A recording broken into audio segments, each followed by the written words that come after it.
Bueno, en el día de hoy vamos a dar el tema 6 que tiene como objeto desarrollar los caracteres morfológicos del polen y las esporas y su importancia filogenética.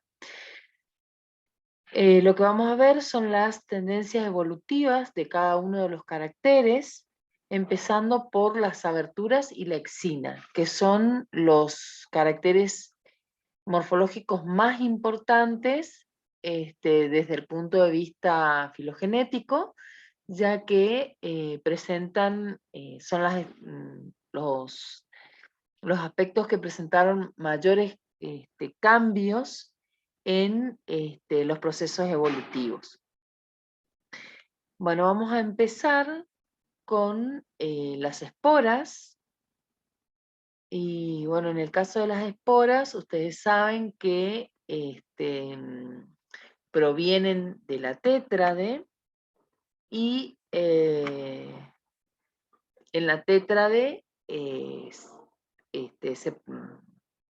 quedan marcadas las cicatrices que mantenían unidas a las cuatro esporas en una sola estructura. Esa cicatriz se denomina trilete, como ven aquí, y tiene forma de radiada, ¿sí? O forma de I.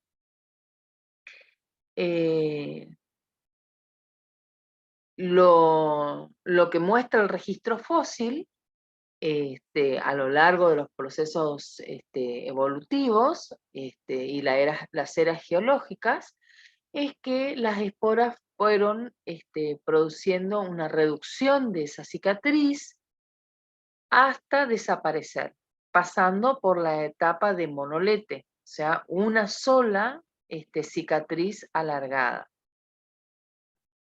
Y la última posibilidad de estructura de espora es directamente sin cicatriz.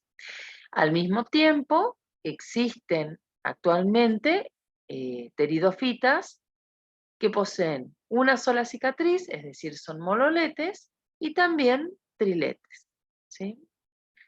Pero la tendencia es a la reducción y eliminación de la cicatriz.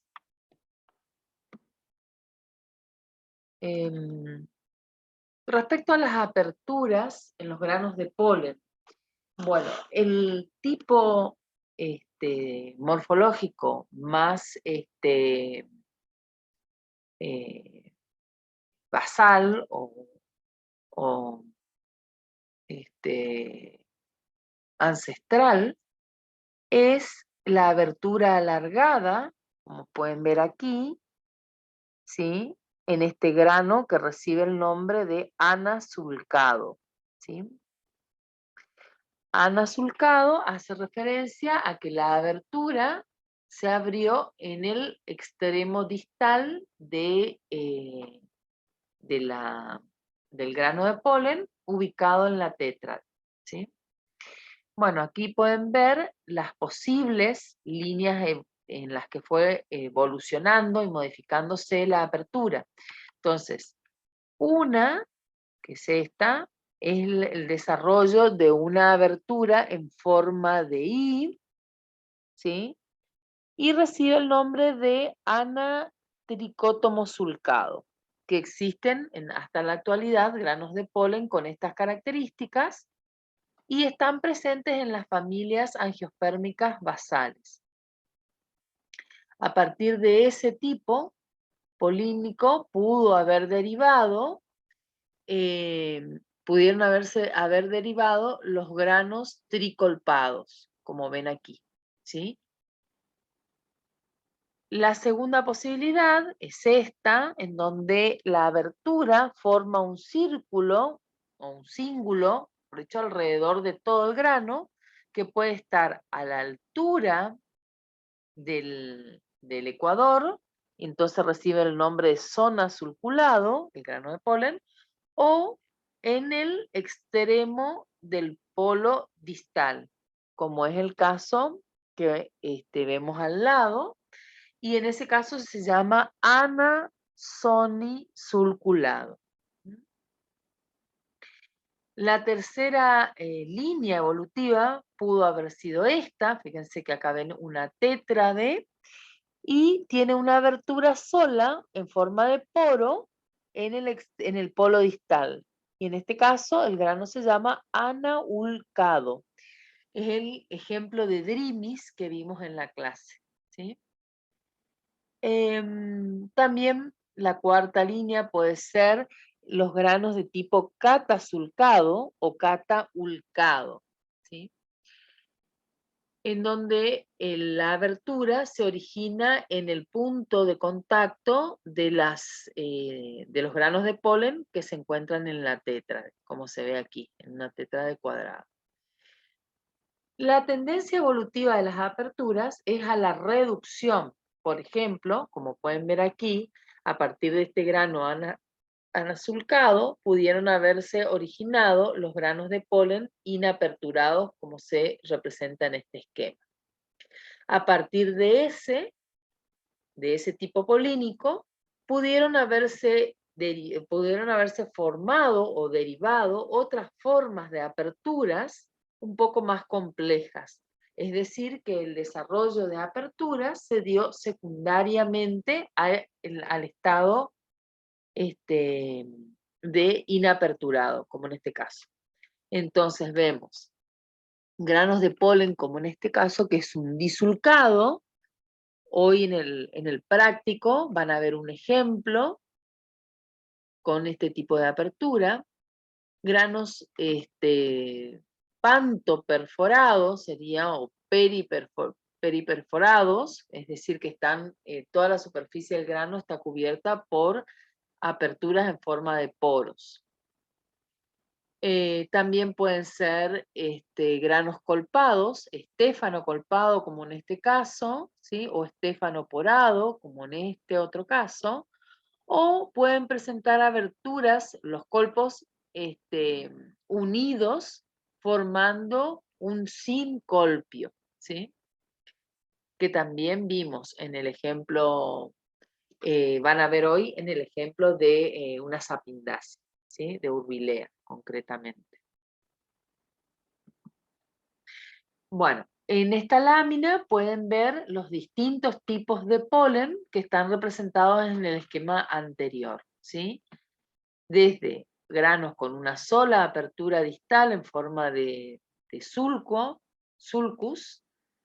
que es un grano anasulcado, pero que, bueno, está deformado, está roto, por eso no se puede apreciar bien. Aquí ven Drimis, ¿sí? Estas dos son ninfeáceas con aberturas en forma de cíngulo alrededor del ecuador, en este caso, y en esta desplazada hacia un polo. Aquí ven un grano con dos colpos, ¿sí? Esta es la vista ecuatorial. Este es un grano tricolpado, este es un grano triporado. Aquí ven un grano sin colpado, es decir, que los colpos se unen en el polo, en los polos. Este es un grano tricolporado, este es un panto colpado y aquí ven un panto porado, ¿sí? Esas serían todas las formas posibles básicas, ¿no es cierto? Así como las aperturas, la exina es el segundo carácter más importante o que ha mostrado mayores variaciones o hitos en la evolución de los granos de polen y las esporas. En el caso, acá vemos a la derecha un esquema general de cómo es la pared de las esporas, que ven en este caso es una estructura compacta en la cual no se diferencian estructuras columelares.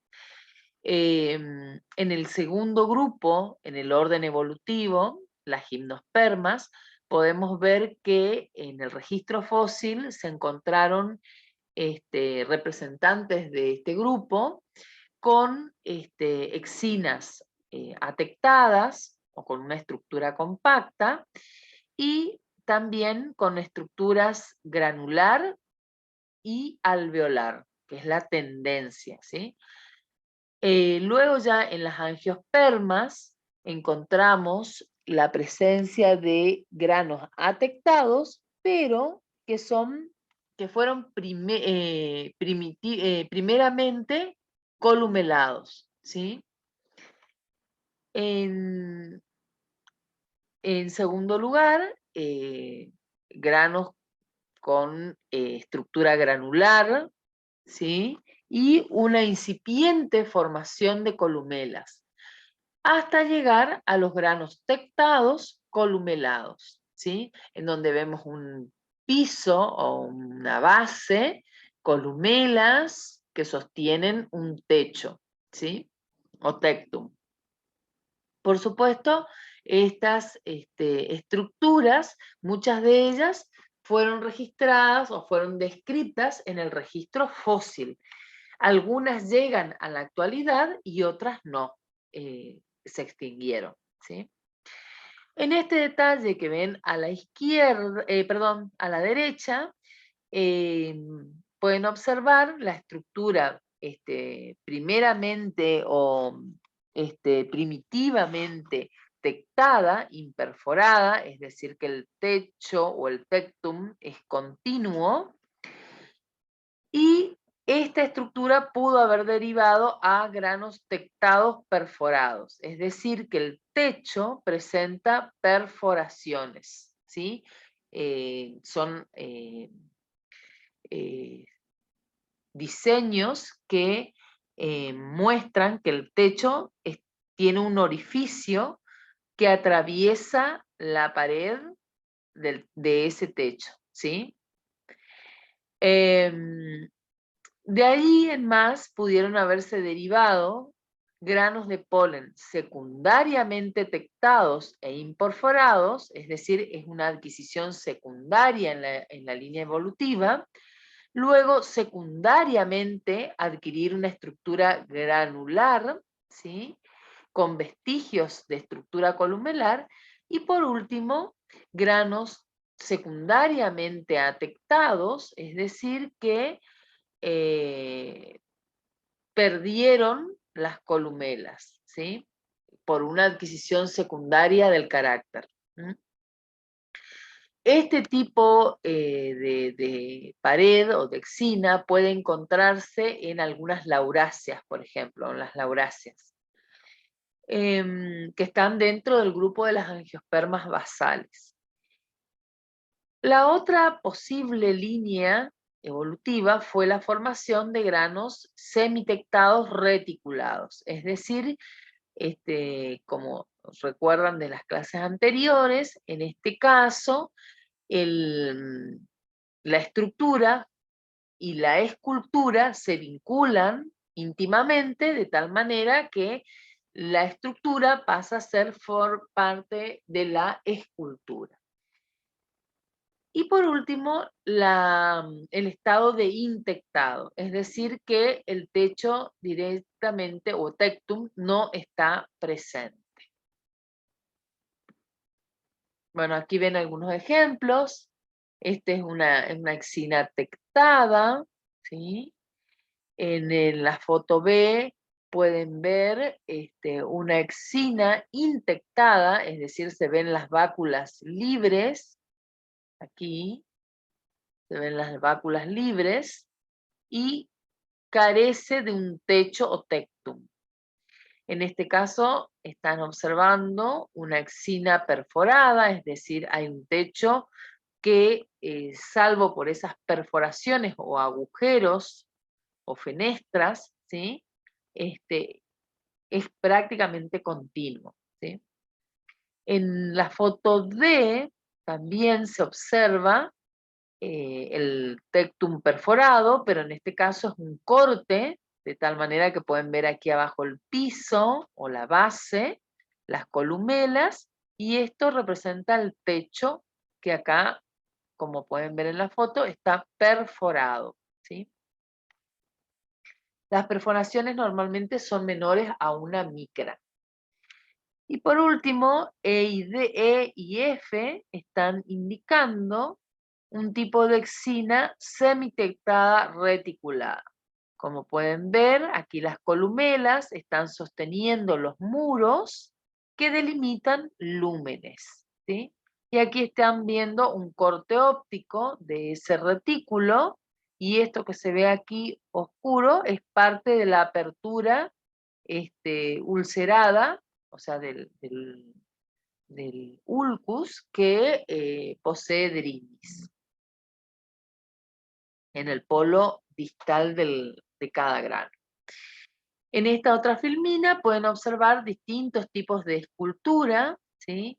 Cislados, foveolados, fosulados.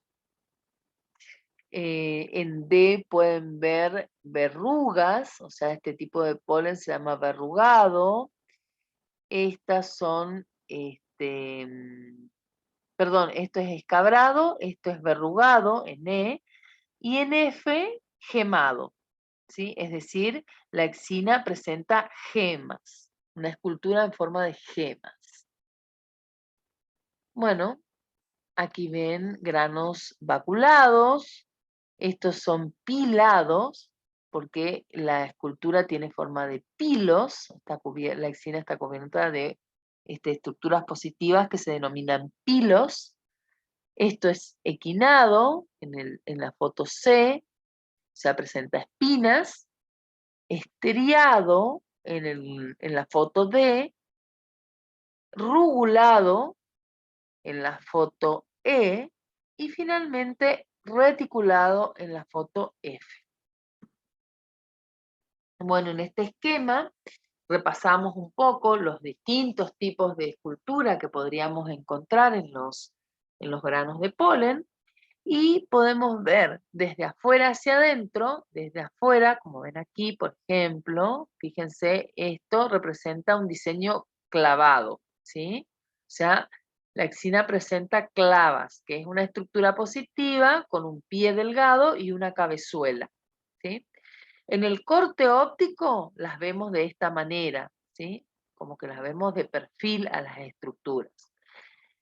Y practicando la técnica de LO en un foco inferior, como ven aquí, en el ejemplo de granos clavados, la base del elemento positivo se ve oscuro en foco superior, en foco inferior. Y a medida que vamos subiendo el micrométrico y subiendo el foco, llegamos a un foco alto, ¿sí? Fíjense así hacia el centro, ¿sí? Este es un foco medio y este es un foco alto. En este foco superior, foco alto, vamos a ver las cabezuelas de esas clavas brillantes. ¿Por qué? Porque justamente son elementos positivos. Y en el foco superior los elementos positivos se ven brillantes. En contraposición, por ejemplo, a los elementos negativos que podemos ver acá enfrente, ¿sí? Las fóveas, que en el corte óptico lo vamos a ver como una interrupción de la pared. En el foco bajo lo vamos a ver como manchas blancas, ¿sí? Y en el foco medio, como estructuras grises. Y en el foco superior vamos a ver que esas fósulas se ven oscuras. ¿Por qué? Porque son elementos negativos, ¿sí? Es exactamente lo contrario a los elementos positivos de la escultura. Bueno, ¿qué pasa con las unidades de dispersión? ¿Cómo pudieron haber evolucionado? Las unidades de dispersión pudieron haber evolucionado a partir de una estructura que se libera en forma de mónade hacia las tétrades, ¿sí? Es decir, que después de la división de la célula madre del grano de polen, las 4 células hijas o las cuatro unidades se mantienen unidas, ¿sí? Luego, esas unidades pudieron haberse mantenido unidas en forma de grupos, formando las políades, ¿sí? En múltiplo de 4, es decir, 8 y 16, y esas, a su vez, formar grupos más grandes conformando las másulas, ¿sí? O la última posibilidad y la más especializada de todas es la unidad de dispersión a través de la cual el polinizador traslada el contenido polínico eh, de dos anteras contiguas a través de un aparato traslador, ¿sí? Que está constituido por el retináculo y las caudículas, que lo vimos ya en el segundo práctico. Las másulas pueden encontrarse también en la familia de las asclepiadáceas y las orquidáceas. Una quinta posibilidad es que a partir de la mónade, los granos de polen se liberen en forma de díade, es decir, de A2. Esta forma o esta unidad de dispersión es muy poco frecuente y se da en estas dos familias en las cuales es conocida, en Podostemaceae y Euquequeriaceae. Una sexta posibilidad es la emisión de unidades de dispersión denominadas pseudomónades. Esto es exclusivo para las ciperáceas. ¿Qué sucede aquí? A partir de la célula madre de las esporas, se dividen y se forman 4 células, cuatro subunidades, de las cuales 3 degeneran y mueren y queda solamente una viable. Por ese motivo se llama pseudomónade este tipo de dispersión, ¿sí? Otra posibilidad es que las tétrades se formen, pero se desprendan con facilidad de la unidad de emisión. Entonces se liberan en forma de mónades, ¿sí? Como en este caso. O sea, esta es la otra posibilidad, la séptima. La octava posibilidad es que las políades se desarmen y se liberen en forma de tétrades. O que las políades se desarmen completamente y se liberen en forma de mónades. Aquí, al costado a la izquierda, pueden ver, para recordar, los tipos de tétrades uniplanares, cuadrada, romboidal, lineal y en forma de T. Y las tétrades multiplanares, que tenemos la decusada y la tetraédrica, ¿sí? Las dos opciones. Bueno, esto es simplemente para ilustrar los tipos de tétrade que ustedes ya conocen: decusada, tetraédrica, cuadrada, romboidal. Bueno, esta tiene 8, ¿sí? Es una políade de 8 granos. Es un ejemplo en anonáceas. Y esta es una mónade, ¿sí? Bueno, respecto a la polaridad y la simetría, ¿cómo pudieron haber evolucionado en el tiempo o qué es lo que revela el registro fósil y comparado con lo observado en el polen en la actualidad? Respecto a la polaridad, em, el modelo básico o basal es heteropolar, bisimétrico, cuando se trata de la simetría, y con una sola apertura en forma alargada en el polo distal. Esta forma pudo derivar en un grano sin aperturas, que en ese caso la polaridad es totalmente apolar, no se puede definir una polaridad. Respecto a la siguiente etapa, pudo haber sido, o se registra en los fósiles, en los sedimentos fósiles, la presencia de palinomorfos tricolpados o triaperturados, como este caso. Entonces la polaridad puede ser isopolar, que es lo más frecuente. También puede haber polaridad diferente, es decir, pueden ser heteropolares. A partir de esa situación, pudieron darse dos formas más. Adquirir secundariamente el carácter de apolar, es decir, perder las aperturas y ser granos inaperturados, de tal manera que la polaridad no se puede determinar, o también pueden ser apolares porque las aperturas se encuentran distribuidas sobre todo el grano. Pueden ser poros o pueden ser colpos. Y la última posibilidad, a partir de granos isopolares, es la adquisición de una subisopolaridad. Es decir, que no terminan de ser isopolares perfectos, sino que adquieren una forma en la cual la polaridad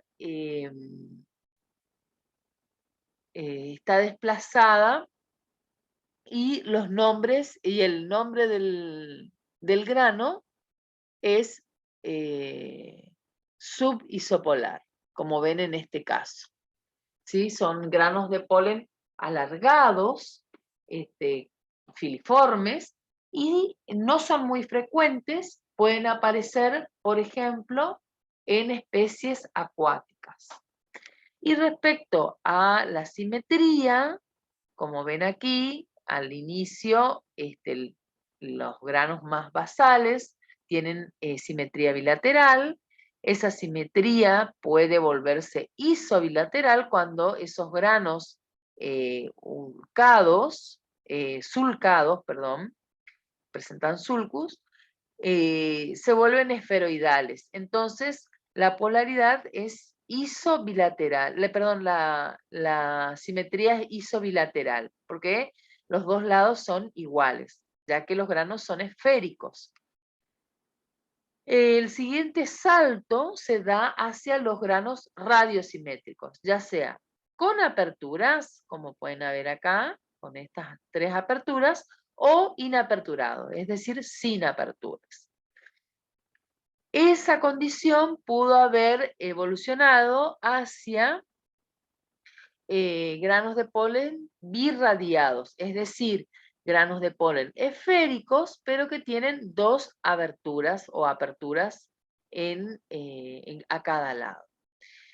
Luego, secundariamente bilateral, es decir, que vuelven a recuperar esta condición ancestral, ¿sí? Pero con aberturas en ambos extremos del grano. Eso sería una adquisición secundaria de la simetría bilateral. Bueno, siguiendo la vía de los granos radiosimétricos con aperturas, en este caso es un triaperturado, la simetría pudo haber derivado en simetría birradial, ¿sí? Como se ve en este caso, ¿sí? Semejante a esta otra opción, pero con distinto tipo de abertura. O secundariamente bilateral, como se ve en este caso, ¿sí? Y vamos a ver un ejemplo en el desarrollo de la clase práctica. Finalmente, la forma y el tamaño. La forma, bueno, la forma básica es forma de bote, ¿sí? Con simetría bilateral, ¿sí? Como ven aquí. Luego derivó a formas esferoidales con apertura, con una apertura. Posteriormente, esferoidales sin aperturas. Y esta, a su vez, en granos esferoidales aperturados o con aperturas en la línea del ecuador, como se puede observar en este esquema. A partir de allí, la forma pudo haber sido lo más aceptado es que la forma haya derivado en estructuras prolatas, como se ve en este caso, ¿sí? Los granos de polen, por ejemplo, de las apiáceas o de algunas leguminosas, son alargados en el eje del polo, ¿sí? Respecto del diámetro ecuatorial. En cambio, la última posibilidad es que los granos sean oblatos, como se puede observar en este esquema, en donde el eje polar es más corto que el diámetro ecuatorial. Bueno, en este esquema se resumen, como pueden ver en la primera columna, las categorías taxonómicas, desde las pteridofitas, pasando por las gimnospermas y llegando a las angiospermas, ¿sí? En el orden evolutivo de los grupos de plantas vasculares. La segunda columna indica el período geológico, no está a escala real esto, no está a escala respecto a la escala geológica, pero es orientativa de las eras o los periodos geológicos, ¿sí? Desde el Ordovícico hasta el Paleógeno.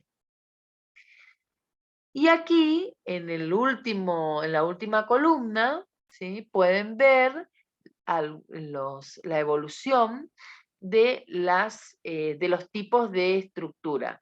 En el caso de las esporas, desde los triletes en helechos homospóricos, monoletes hasta aletes, y luego la aparición de los helechos heterospóricos, con microsporas y macrosporas. Posteriormente, en el Carbonífero, la aparición de las primeras gimnospermas, ¿sí? O también de los extintos helechos con semilla, entre comillas, que quedaron en el registro fósil. Ahí podemos encontrar en las gimnospermas granos inaperturados, monosulcados y los granos sacados, ¿sí? Con un solo saco, con dos sacos y en la actualidad, llegando a la actualidad, algunos ejemplos con 3 sacos aéreos. En ese caso, quería destacar que los sacos aéreos no son bolsitas vacías, sino que en su interior hay un tejido alveolar, esponjoso, muy liviano, que mantiene esos sacos con forma globosa, que le permite flotar en el aire o inclusive en un medio acuático, ¿sí?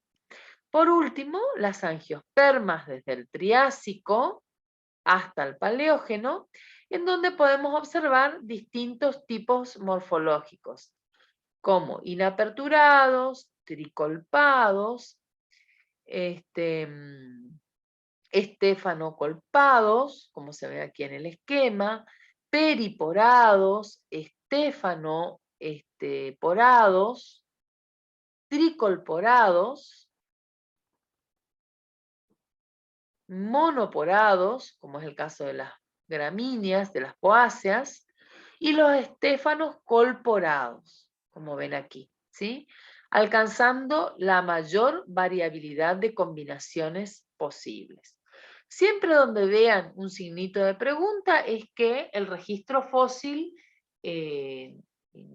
no fue encontrado, entonces como que hay un bache que no permite terminar de conectar una estructura derivada de otra anterior.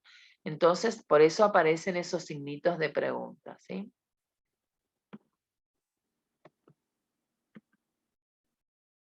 Bueno, en este esquema Lo que pueden ver es la probable evolución de los diferentes tipos de aperturas en las angiospermas, desde un tipo ancestral de polen, pasando por el registro fósil que se halló, que recibe el nombre de Clavatipolenites, que es considerado el grano de polen angiospérmico básico.